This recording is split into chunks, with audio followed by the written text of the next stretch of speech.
புதிய கல்வி சீர்திருத்தத்தில் எந்தவொரு பிள்ளையும் தோல்வியடையாது என்றும், கல்வி மற்றும் தொழில் துறைகளில் உயர்கல்வியை தொடர பிள்ளைகளுக்கு வாய்ப்பு கிடைக்கும் என்றும் பிரதமர் கல்வி, உயர்கல்வி மற்றும் தொழிற்கல்வி அமைச்சர் கலாநிதி ஹரிணி அமரசூரிய தெரிவித்தார்.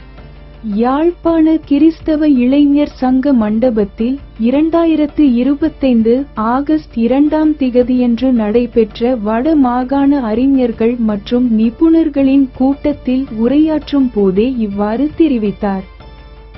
இந்த நிகழ்வில் மேலும் உரையாற்றிய பிரதமர், கல்வி, உயர்கல்வி மற்றும் தொழிற்கல்வி அமைச்சர் கலாநிதி ஹரிணி அமரசூரிய, பாரம்பரிய கல்வி முறைக்கு பதிலாக புதிய கல்வி சீர்திருத்தத்தின் மூலம் கல்வி மற்றும் தொழில் துறைகளில் பிள்ளைகளை உயர்கல்விக்கு கல்வி கற்கச் செய்வதற்காக நாங்கள் செயல்பட்டு வருகிறோம்.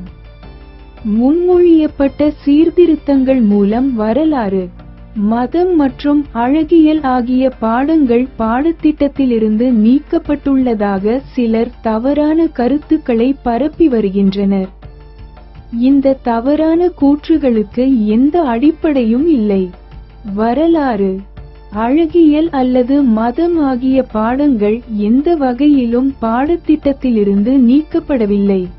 புதிய கல்வி சீர்திருத்தத்தின் கீழ் மாணவர் சமூகத்தின் மீது சுமையை ஏற்படுத்தும் கல்விக்கு பதிலாக பிள்ளைகள் அழுத்தம் இல்லாமல் கற்றுக்கொள்ளவும், அவர்கள் விரும்பும் பாடங்களை மேலும் படிப்பதன் மூலம் தங்கள் வாழ்க்கை பாதையை தேர்வு செய்யவும் சரியான வழிகாட்டுதல் வழங்கப்படுகிறது. தொழிற்கல்வி பள்ளிக் கல்வியில் கொண்டு வரப்படுகிறது. இதனால் மாணவர்களுக்கு கல்வி அல்லது தொழிற்கல்வி ஆகிய 2 பாடப் பிரிவுகளிலிருந்து தங்களுக்கு மிகவும் பொருத்தமான துறையை தேர்ந்தெடுக்கும் வாய்ப்பு கிடைக்கிறது. தற்போதைய கல்வி சீர்திருத்தம் இன்னும் முடிக்கப்பட்ட இறுதி சீர்திருத்தம் அல்ல.